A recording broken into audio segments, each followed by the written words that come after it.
Vamos lá. Isso. Estamos aqui no calçadão em frente ao Supremo Tribunal Federal, diante de uma faixa quilométrica, Lula livre.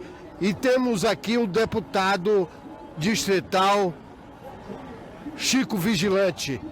Esse momento, Chico, o que podemos exatamente esperar do Supremo Tribunal?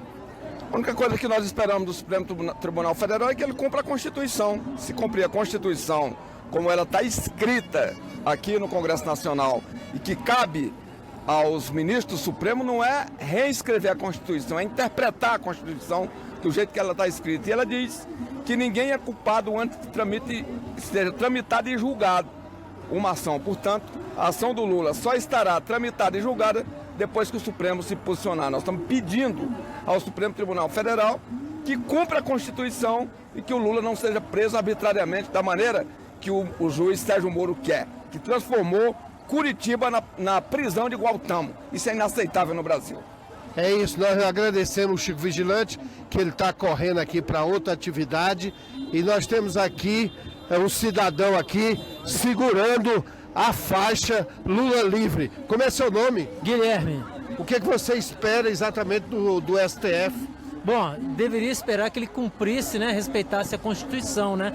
Mas o que esperar, eu pergunto, de um STF que, quando não está em converscote com empresas multinacionais estrangeiras interessadas na nossa água, ela recebe o presidente da Rede Globo e recebe também o MBL, né? Então fica difícil esperar alguma coisa justa desse STF. Mas vamos torcer aqui. Torcer pela verdade, né? Pela verdade dos fatos e pelo cumprimento da Constituição brasileira. Nós temos aqui também, em frente ao Supremo Tribunal Federal, aqui no calçadão, que está tomado por bandeiras vermelhas, todo mundo torcendo pelo que é o óbvio, Lula livre. E temos aqui a deputada federal pelo Distrito Federal do Partido dos Trabalhadores, Érica Cocai. Érica, o que esperar exatamente do Supremo Tribunal Federal? Deveríamos esperar o óbvio, que é o cumprimento da Constituição brasileira. Eu penso que isso é um divisor de águas, esse julgamento. Até porque só tem uma possibilidade para o Supremo para que ele possa honrar a Constituição e fazer justiça, que é conceder o habeas corpus para Lula. Então, portanto, é o seguinte, se o Supremo não seguir esse caminho, ele estará de forma absolutamente clara rasgando a Constituição brasileira. Então, ele não merece mais ser considerado o guardião da Constituição. Ele aí assume um lado, que é o lado dos que estão em conflito com a lei, para poder encarcerar o que Lula representa, encarcerar o povo brasileiro. Então, portanto, hoje, o que é que nós esperamos do Supremo? Que seja feita justiça. Apenas isso. Que o Supremo cumpra a sua função. A presunção da inocência é muito clara na Constituição brasileira. É muito clara. E a Constituição brasileira tem que ser respeitada. E esta casa é a guardiã da própria Constituição. Então, o que é que nós esperamos? Que seja concedido o habeas corpus para Lula e que o Supremo não se desmoralize.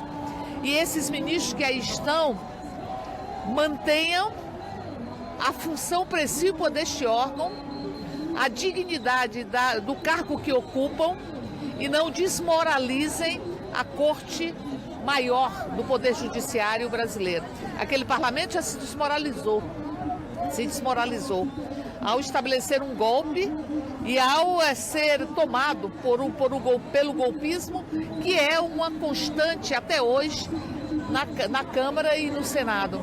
Este Supremo, para não se desmoralizar, para não rasgar a Constituição e para não desnudar, tirar as togas e mostrar o golpe, tem que aprovar o habeas corpus. É uma, digamos assim, é uma encruzilhada histórica e constitucional desta casa.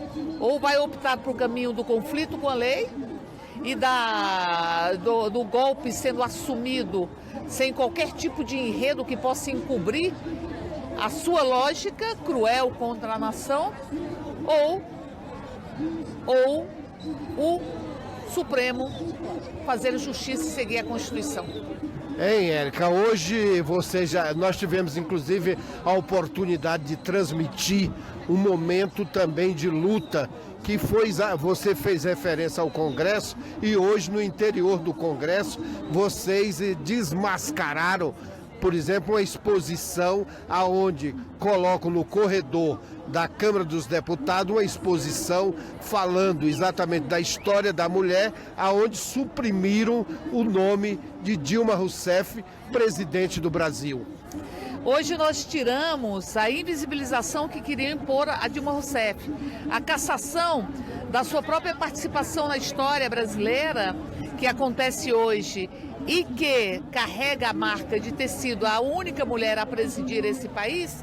Então essa marca que queriam tirar, a história de Dilma Rousseff, que esse parlamento, na sua maioria conservadora, queria retirar e apagar. Como é que é possível fazer uma exposição homenageando o mês de luta das mulheres, que é o mês de março, e falar das mulheres que construíram a dignidade do povo brasileiro com as suas histórias e a sua luta, resgatar uma linha do tempo de todas as conquistas das mulheres, resgatar as mulheres que contribuíram para a libertação do povo brasileiro e para a luta em defesa de igualdade de direitos, e não haver qualquer tipo de menção ou qualquer foto de Dilma Rousseff. Como é possível que tenha a Princesa Isabel, e nós não questionamos que lá exista a Princesa Isabel, e não tenha Dilma Rousseff? Como é possível dizer que esse parlamento estaria homenageando a história de várias mulheres brasileiras e não se falar em Dilma Rousseff e não ter uma foto de Dilma Rousseff? Então nós fizemos hoje um resgate da honestidade que essa casa feriu com esta exposição. Nós temos um resgate desta honestidade ao colarmos o cartaz de Dilma Rousseff. A exposição ali está. Nós dissemos, essa mulher está faltando nessa exposição. E sem ela, a única mulher a presidir o Brasil, mulher golpeada, e que com a honradez e dignidade enfrentou as salas escuras da tortura, literais na ditadura militar e metafóricas durante o processo de impeachment e de golpe, esta mulher tem que estar nesta galeria, para que esta galeria carregue uma honestidade para com o Brasil. Colamos Dilma Rousseff e também Marielle.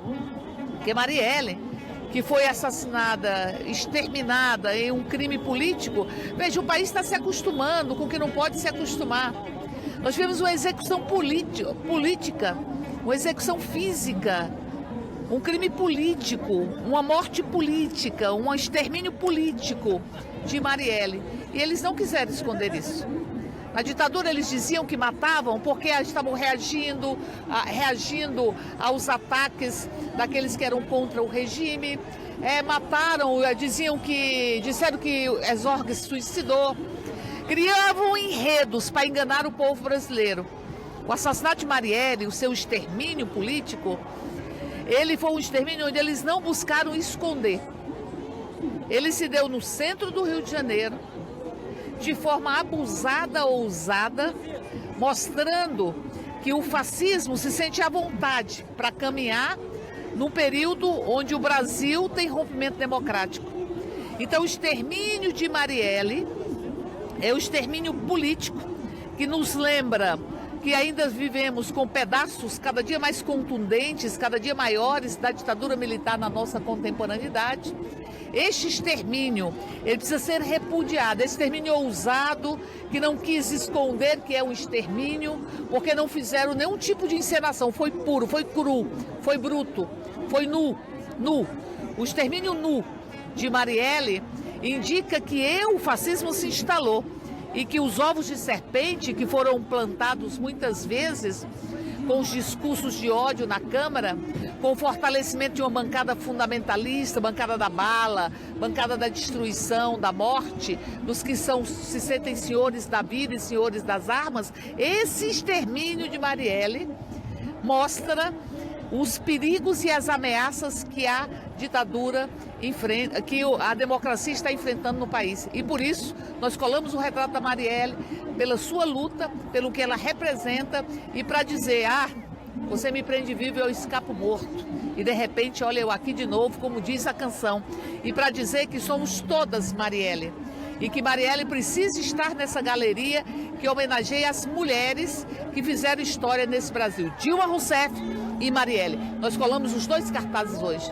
E hoje, no dia em que nós comemoramos, o dia 24 de março, que é o Dia Internacional do Direito à Verdade, o direito à memória, onde nós lembramos o assassinato de Dom Romero, em El Salvador, que lutava pelo povo e foi assassinado celebrando a missa.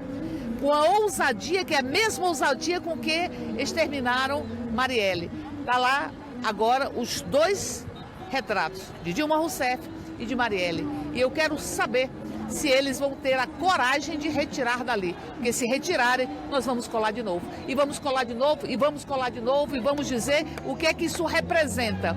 De símbolo para a transformação, para a liberdade e para os direitos das mulheres. Então não ousem retirar essas 2 fotos de lá, porque nós somos muitos. E eles podem achar que são muitos, mas eu lembro outra música que diz, eles podem até ser muitos, mas não podem voar. Nós podemos voar nas asas da liberdade, da igualdade, nas asas da fraternidade e da necessidade de transformar esse país. Por isso, viva Dilma Rousseff e viva Marielle, que fazem parte da galeria que homenageia as mulheres que ajudaram e ajudam a transformar esse Brasil todos os dias.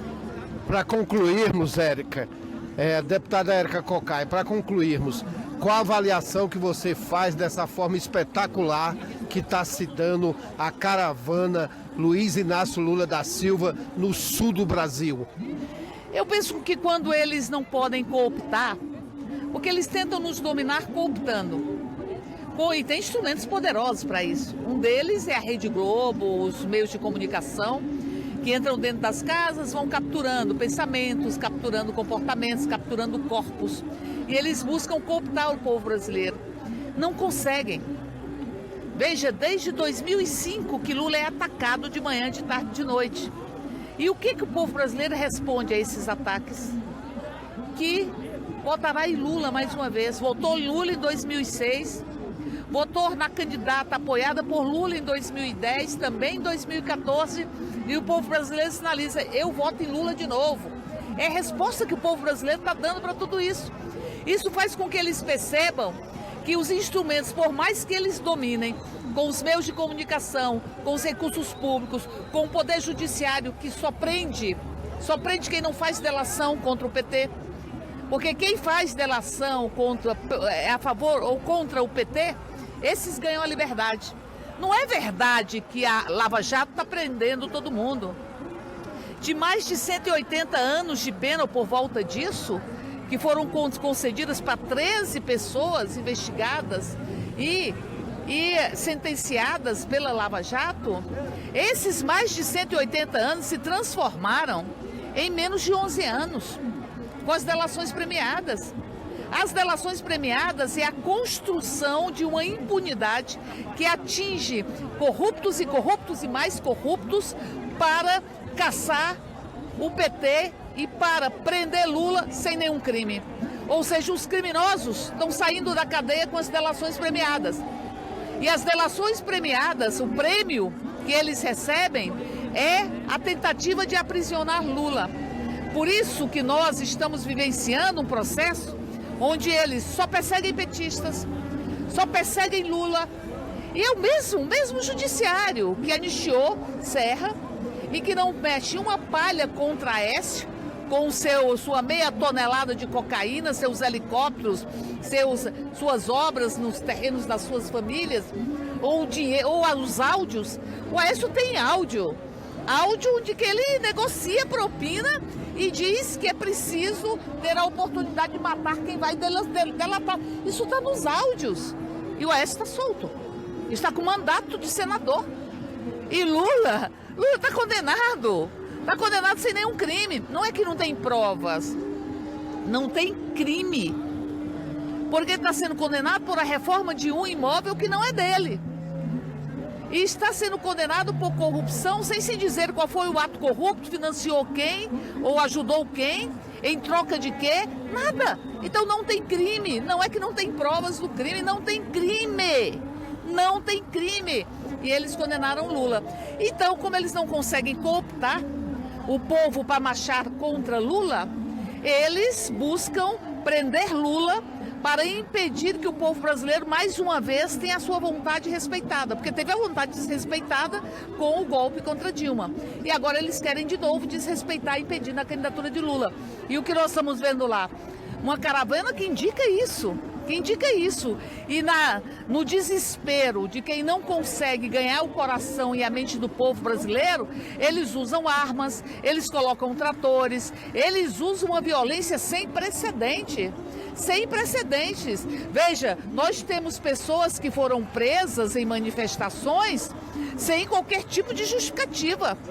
Qualquer tipo, porque se pressupôs, a polícia pressupôs que essas pessoas poderiam ter a intenção de fazer qualquer coisa porque imaginaram isso.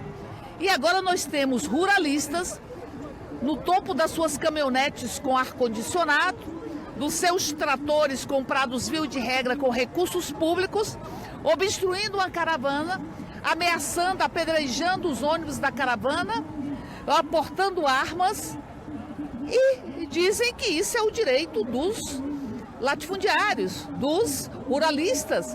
E ali na Câmara, a bancada ruralista condena Lula porque Lula condenou esse tipo de ação antidemocrática dos ruralistas. É uma inversão completa. Uma inversão completa que está acontecendo nesse país. Uma inversão que tem um objetivo: fazer com que eles implementem um projeto que há os interesses estadunidenses nele, de vender o patrimônio público, porque venderam os lotes do pré-sal e isentaram em até 1 trilhão as petrolíferas que vão comprar esses lotes, venderam sem ágio.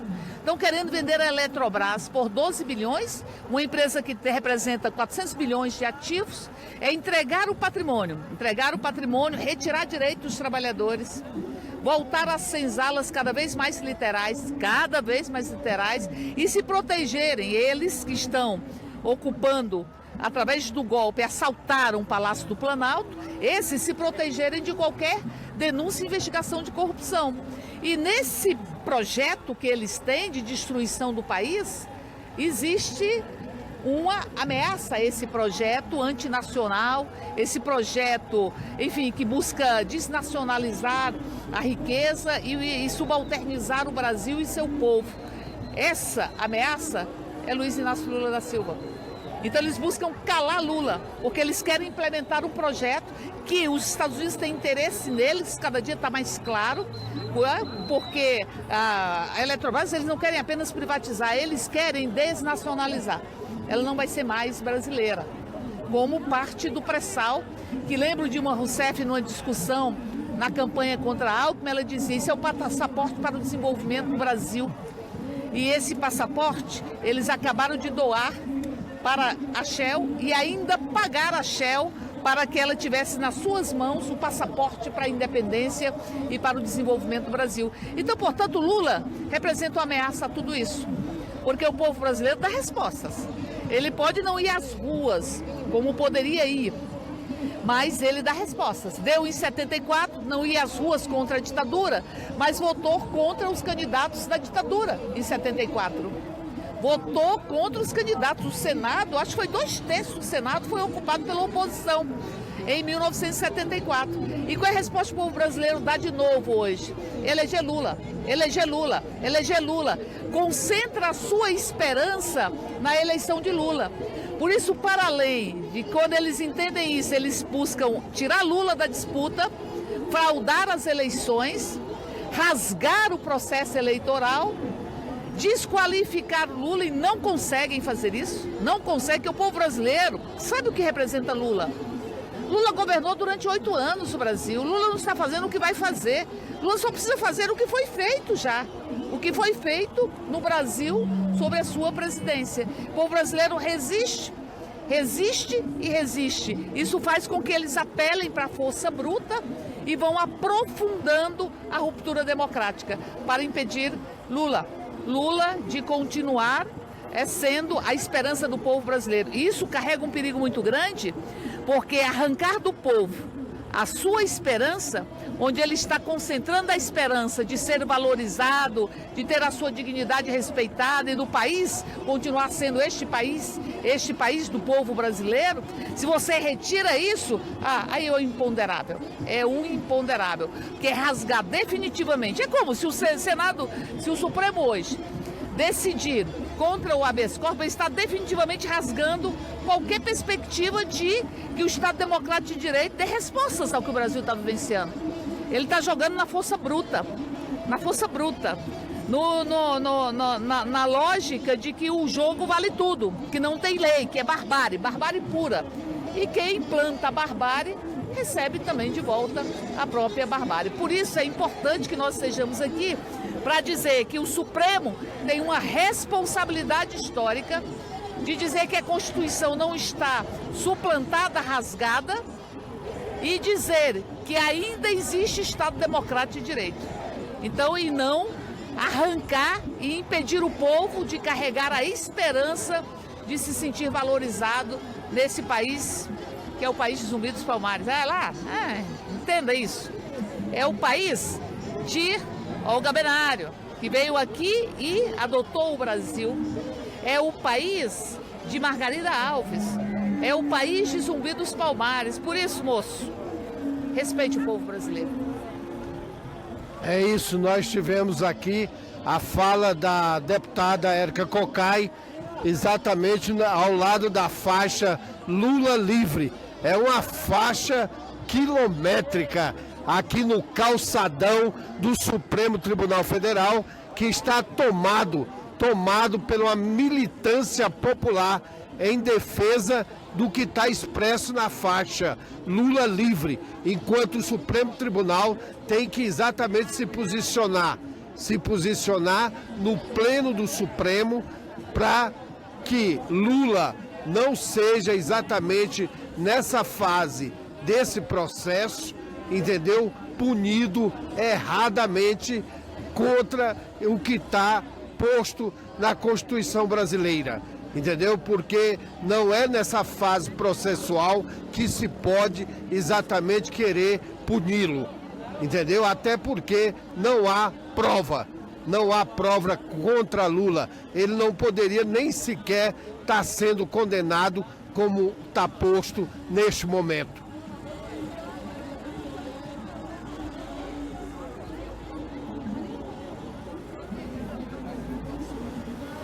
Pois é, nós estamos aqui nesse momento e daqui a pouco voltamos.